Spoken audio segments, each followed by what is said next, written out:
The most damaging leadership principles are sometimes not the most obvious ones. I want to share three quote unquote best practices that I think are actually hurting teams more than helping them. First, an open door policy. It sounds great, you're a leader, you have an open door policy.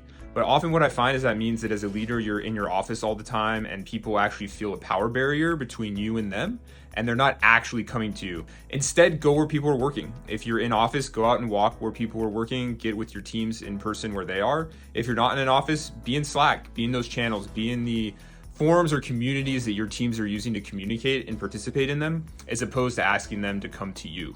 Second is radical transparency. And this is one I'm pretty prone to falling into a trap, is people do want transparency, but that doesn't mean you should just overload them with every piece of information possible.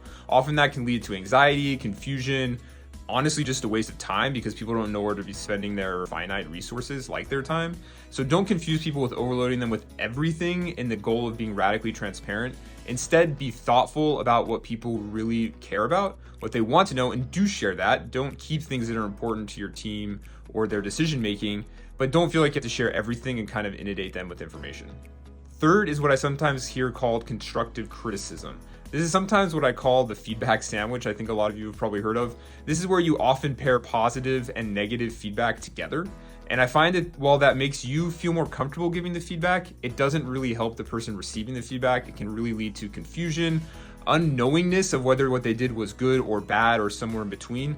Instead, just give feedback when it's important and when it's actually happening. If you see someone doing something great, tell them they're doing something great. If you see someone doing something that could use some coaching or feedback on, give them that coaching, and don't feel like you have to do what often feels insincere and pair good and bad things together. Just give them the feedback as you see it and do it in a way that feels open to feedback from them on maybe information or context you don't have.